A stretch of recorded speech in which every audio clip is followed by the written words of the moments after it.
Matthew 19, 13 through 15 will be the focus and fixation of our lesson. Matthew 19, 13 through 15.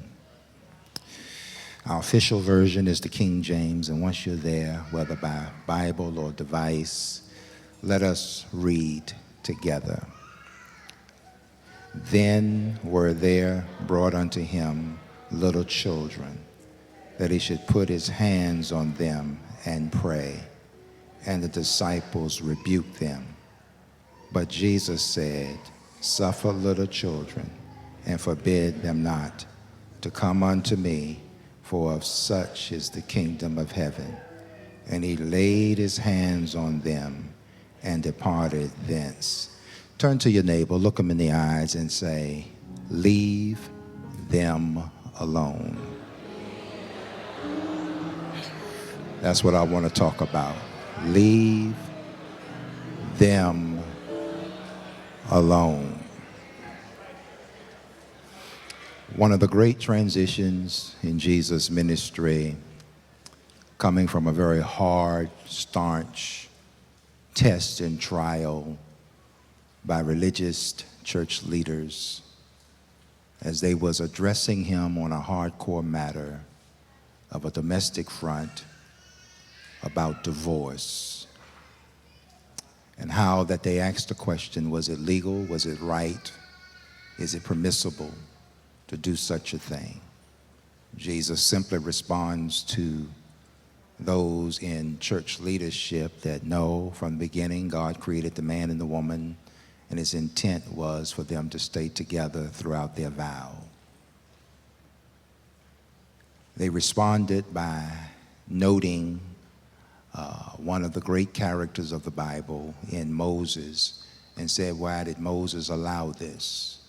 Why did Moses write this bill of divorcement?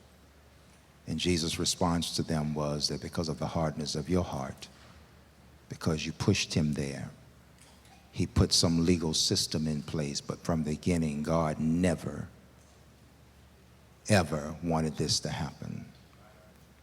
He comes from this hard place to this soft place now, and right in the midst of this, the text does not indicate to us who the people were that brought these young children to Jesus.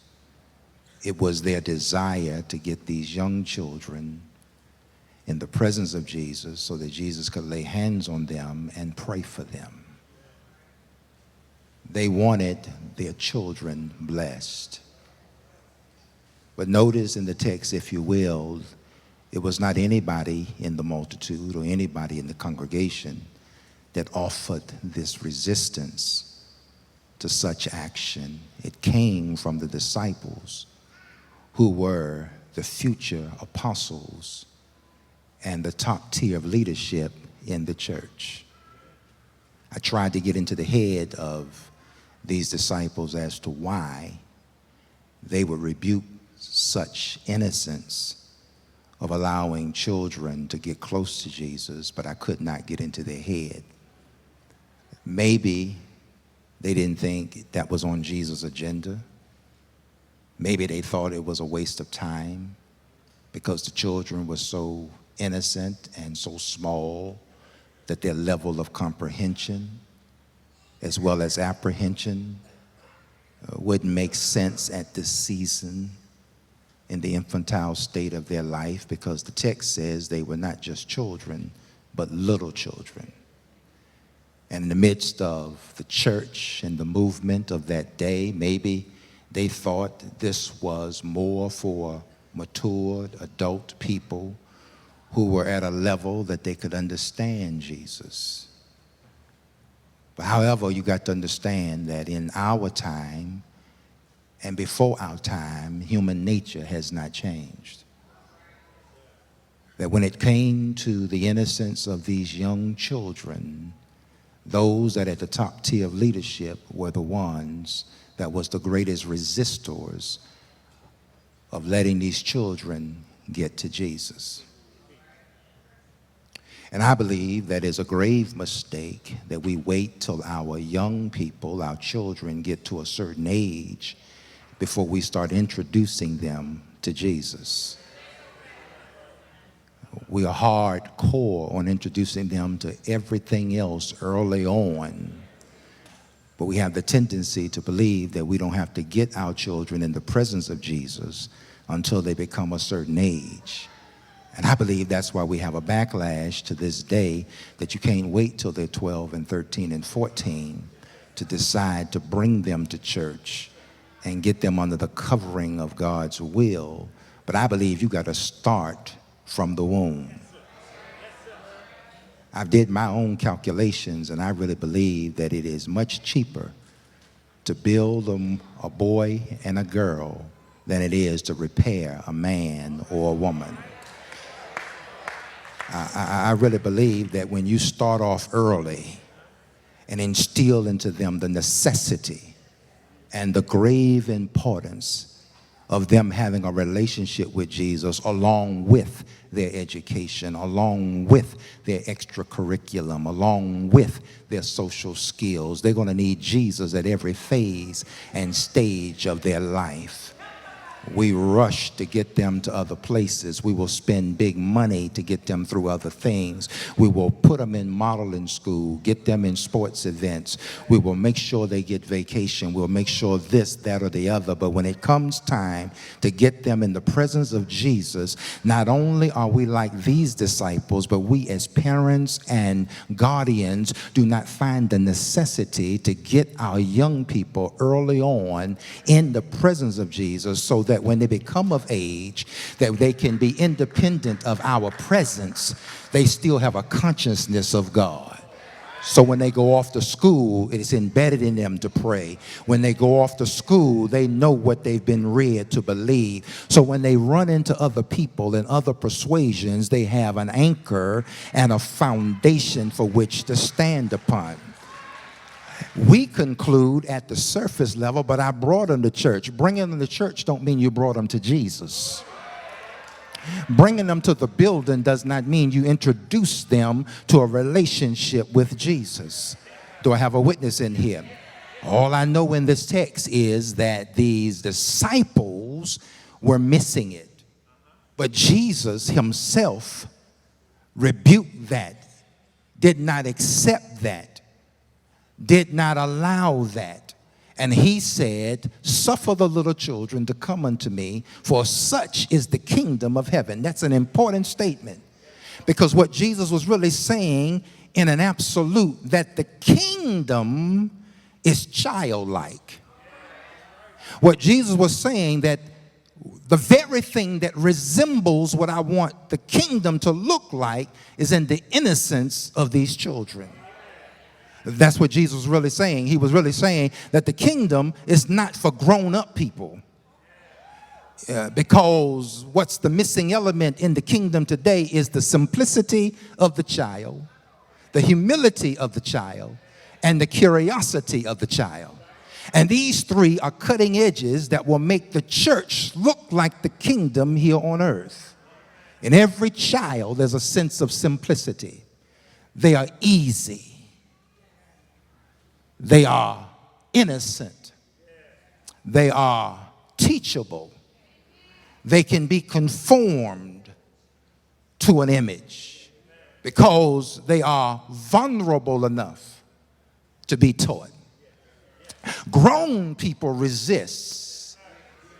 Grown people legalize their actions and their persuasion. I'm grown. You can't tell me what to do. But a child knows how to submit because a child knows how to ask. A child stays in an action question mode. A child knows how to submit because when a child reaches up to its parents, its grandparent, its guardian, it knows that it's reaching for someone that's bigger, stronger, and more resourceful than they themselves. That keeps them in an asking mode. And I really believe that one of the things that hurts the kingdom, the church today, is that we've thrown away simplicity. Too many people trying to be deep and they shallow. Come on, talk to me. They're trying to be so deep in their theology, but they have no depth in their practicality. I wish I had a witness in here. They want to quote Bible, but got no stewardship that equals out to what they are really saying. At some point, you got to take from your lips the words that he's first and foremost in my life, and I love him, and he's all that I need and all that I want. And when the rain comes, it's enough to prohibit you from coming to church. Do I have a witness in here? When you got to look at your life and look at how you got to plan your life out, God should be first. If God's first, then that means in every action, every duty, every responsibility, it is my responsibility to glorify God in all of my actions first. I wish I had a witness in here. That means my assignment, that means my calling, that means my resources, that means my ability. It means that if I'm going to be deep, Lord have mercy, the way to get deep is to be simple. Too many people want deep messages, but don't simply know how to live a shallow life. I wish I had a witness in here. We're running for deep, dark revelations, chasing after deep stuff, only to find out that some of the stuff we're going after is not of God in the first place. Because my late friend, the late Dr. David Durham, put it on this term. He said, if it's new, it ain't true.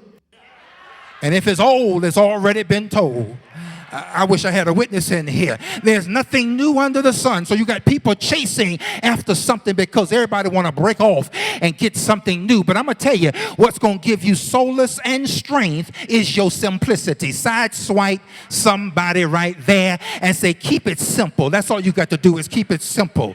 Lord have mercy. You want to be so deep, dark, magical, mystical in the things that you present, that you throw away. I'm not saying that you don't dig beneath the surface and have a sense of knowledge. I got some seminary training. I can talk on a theological level, but I never stand before people trying to, Lord have mercy, show my preaching prowess. From that perspective, you got to keep it simple because I follow the greatest example. He who knows everything barely said a word that had more than 4 letters attached to it. I wish I had a witness in here. When Jesus spoke, he just said, come, go, be made whole.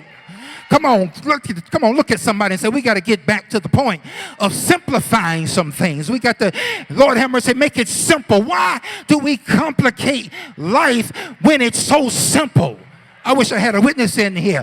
Lord Hammer, I don't know how to pray. This is how you learn how to pray. You pray. It's that simple. You don't have to go get a book to learn how to pray. All you do is just fall on your knees and talk to him. Don't worry about dangling any participles or, Lord have mercy, or splitting any verbs. God understands Ebonic. He understands your language. He understands your slurred speech. All you got to do is learn to keep it simple.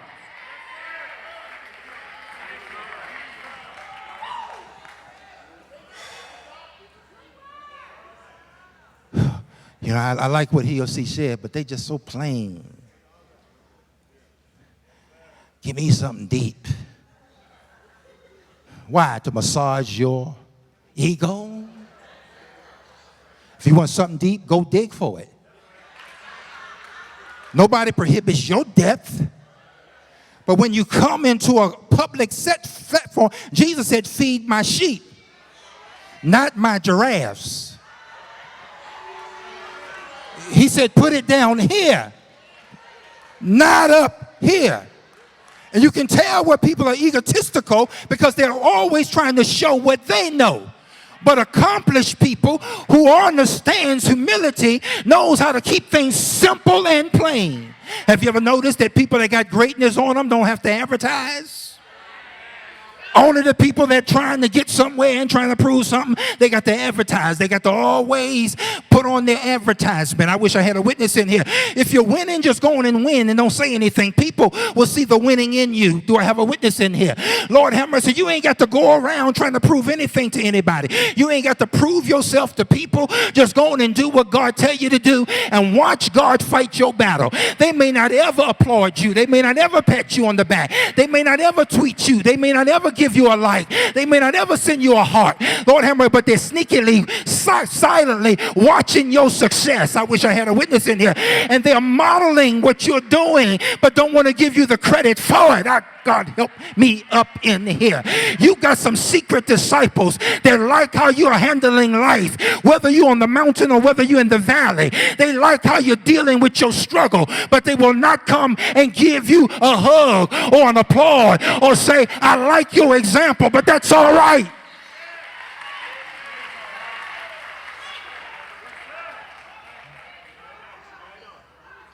Simplicity is one of the things God's calling for. Because if we was thrown in the deep, we would drown.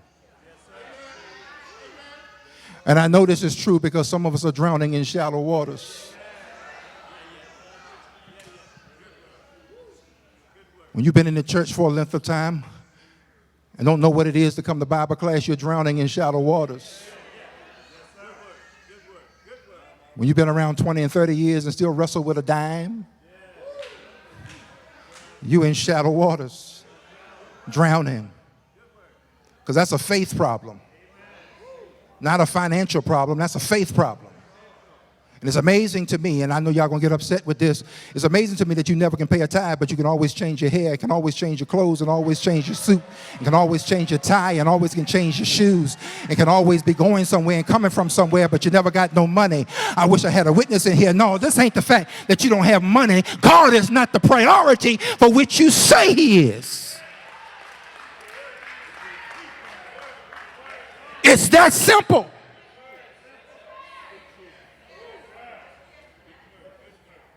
But not only is it simplicity, but it's humility. And here's the kicker. This is the meat between the two slices of bread. Humility, greatness is not found with arrogance.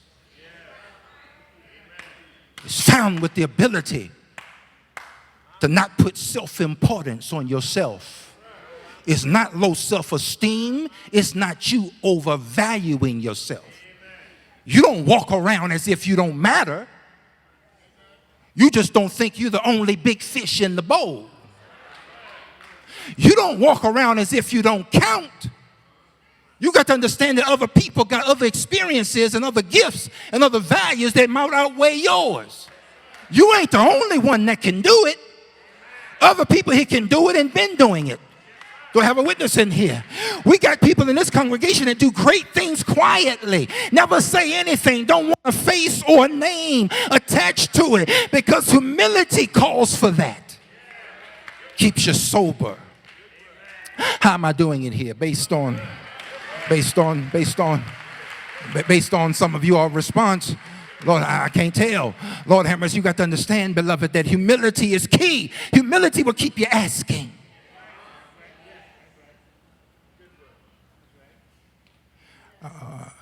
If someone helped you to get somewhere and you arrived,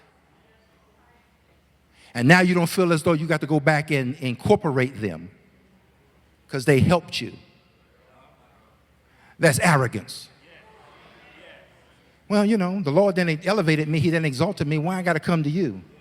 Well, if it had not been for those people in those situations, you would not have been where you are. See, humility stretches your memory.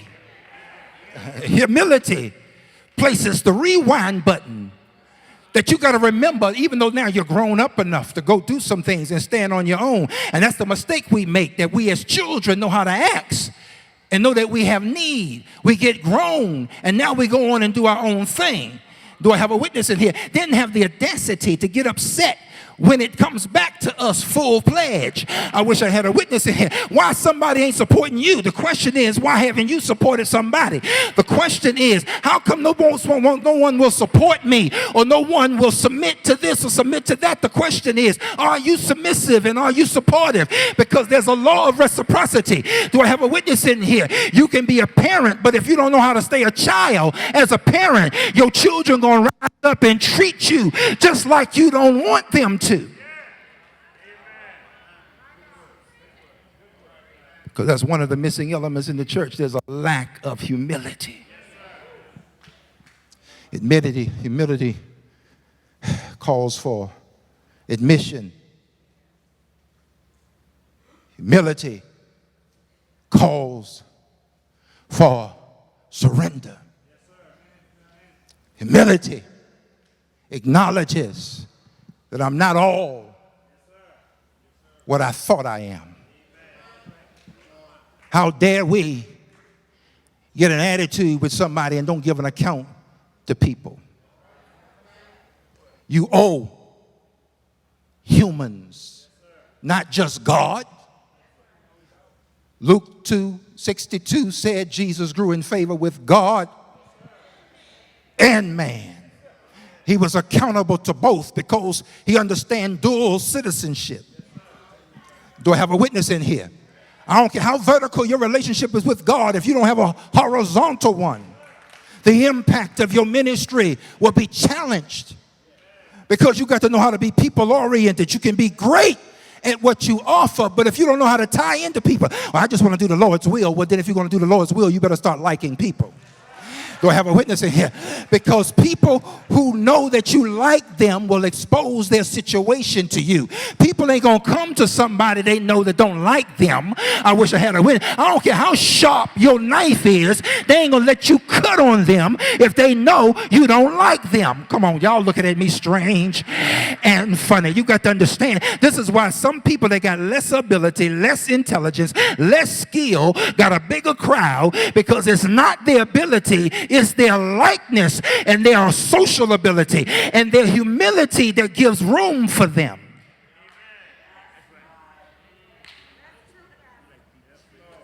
For of such is the kingdom of heaven. These children resemble simplicity. These children represent humility. These children represent curiosity. They have a strong drive, a curious nature to learn. They're always trying to find out something. And when you lose your hunger, when you lose your drive, stuff dry up on you. That's why you got goodly, godly people right now say, I got a relationship with God. They don't even come to church. Now how? I'm trying to reconcile. I'm trying to reconcile in my head. I'm not a good math person, Reverend Johnson. You the math man. You love numbers, but I can count a little. I did get past the 5th grade.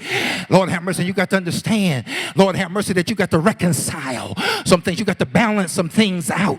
Do I have a witness in here? Now, how on one end I can say I love God and he's first and foremost in my life and I got a relationship with God. And when I read his word says, do not forsake the assembly of the upright. Lord, that's brick and mortar. I wish I had a witness here. That's not online.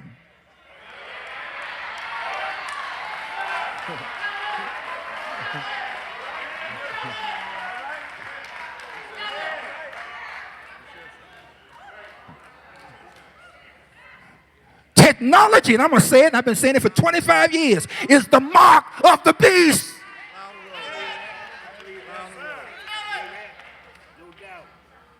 You've been lured. You've been bamboozled.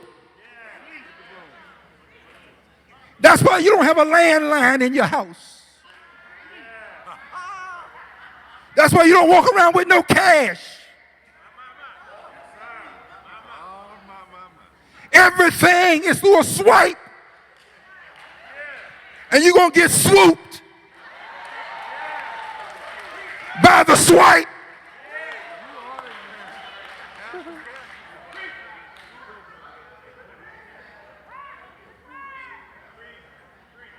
I know the world is changing. I understand that. The Bible made it clear. But it didn't say you got to acquiesce, dive in, full pledge. Because the Bible already said that you ain't going to be able to buy or sell without the mark of the beast.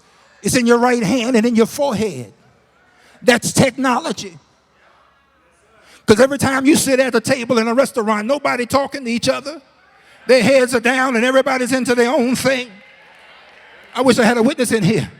I walked in, I ain't been there in a long time. I walked in McDonald's the other day trying to get me a burger. I walked up to the counter. They said, you got to go over to this kiosk. I said, but the burger's right here. You standing there. You mean to tell me I got to go through this to get the burger? She said, yeah. I said, keep the burger. I walk right.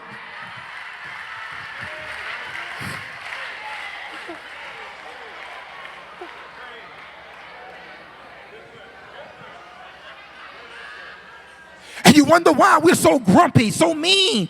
And you wonder why the wait and the waitress is so disruptive and not courteous and won't look you in the eye, because we're not teaching social skills, because technology is wiping out our ability to look each other in the eye.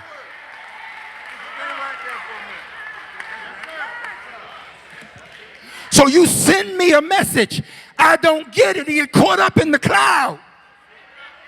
You haven't heard from me in 20 hours. You walk around with an attitude because I text you, but I didn't get your text. Now you think I'm ignoring you. If you really want my attention, how come you didn't call me? If you really want my attention, how come you ain't picked the phone up and called me? Come on, look at somebody and say, call me.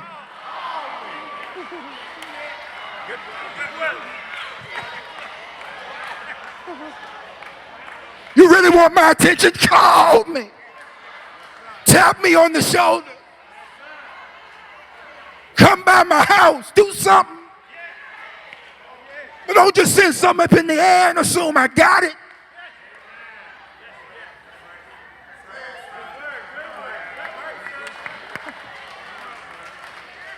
Come on, look somebody nicely, politely. Look at me and I say, call me.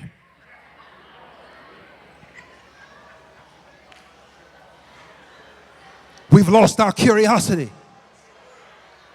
to understand the scriptures and how they apply to our lives. We've lost the curiosity.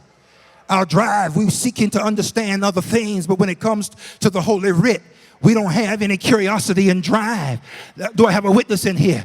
Lord have mercy, that's why we can come to major things, but long as the word is not there. It's moving to a time now where people want to do eulogies and don't want a eulogist. Come on, we're going to bury my loved one, but I don't want no preaching.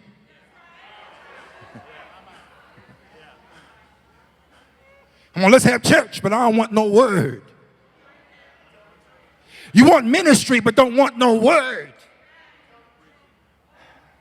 We've lost our curiosity. We've lost our curiosity. I got 8:44 and I'm closing. No. I only got 8 minutes today. Only got 8 minutes in me.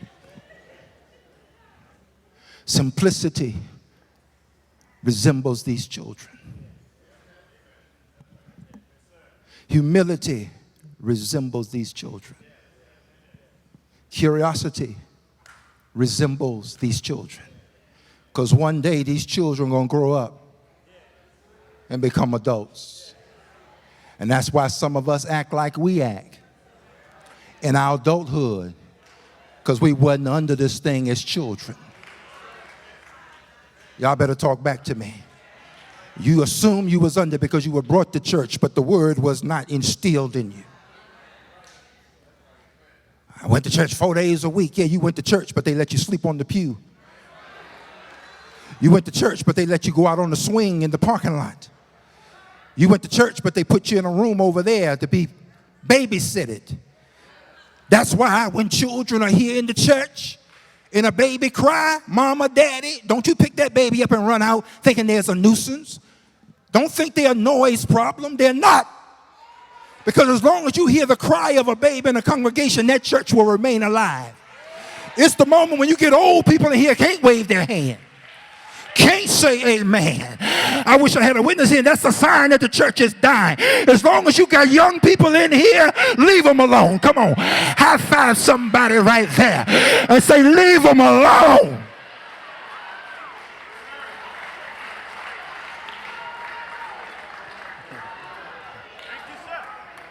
Leave them alone. So what? They're not all the way right. Leave them alone. So what if their perspective is different than yours? Leave them alone. It's your responsibility to let them be who they are, but give them boundaries to walk within. And when they shift lanes that they shouldn't shift into, you're supposed to know better to get them back in the proper lane. I'm going to look at somebody and say, leave them alone, leave them alone. Leave him alone. I stand here in the authority of Jesus, talking to his future disciples whom he's going to give power to. And they're going to have the keys to the kingdom in a little while. But Jesus did not stop there. He rebuked subtly his disciples and said, bring them babies to me. And the Bible said he laid hands on them and he prayed for them. That means, parents, don't wait till Sunday to bring your children to the altar. Lord have mercy, every single day you get an opportunity, you ought to bring them in the presence of the Lord. Have church before you come to church. Lord have mercy, speak over their lives while they're laying horizontal in their bed. I'm reminded when my boys were small, Lord have mercy, had no consciousness, this or the other. I would go in their room while they were sleeping and I would speak over their life. God, take care of them. God, watch over them. God, keep them in the power of your care. God, I speak into their life that you're going to watch over them. That's why they're millennials, but they know how to come to church. I wish I had a witness in here, because you can't just do this thing hitting and missing. You got to be consistent with it. Do I have a witness in here? I know this may rub you the wrong way, but if they're living in your house, using your shower, Lord have mercy, drinking your water, eating your food, you better set a standard for them. Lord have mercy, don't sit there and break your heart. Look at them. They don't want to come in at the right time that we agreed upon and be down there. I'm going to acquiesce now so I can get them in the house. Do I have a witness in here? Tell them if you're that grown, get your own keys, get your own house. I know that's rough. I know that's tough. I know that don't go down well, but it's going to bother you still. If they're out there drinking, drugging, and sexing, doing whatever they want to, Lord have mercy, and disrespect your house, you got to set order.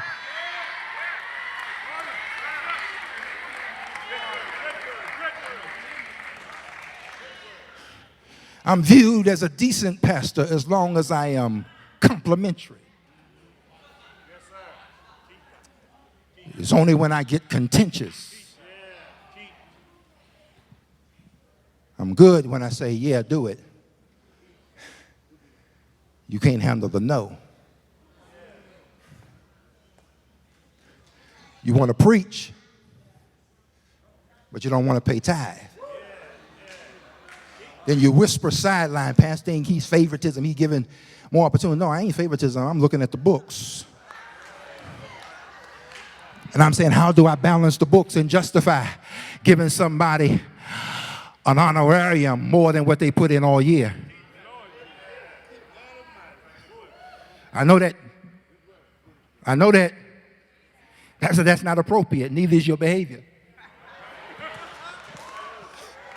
It's not appropriate to give people a false image that you're all of that, but when it comes to the real stuff of ministry, you can't find it. Don't make sense to make 6 figures and can't put $1,000 in the ministry. At least 1%.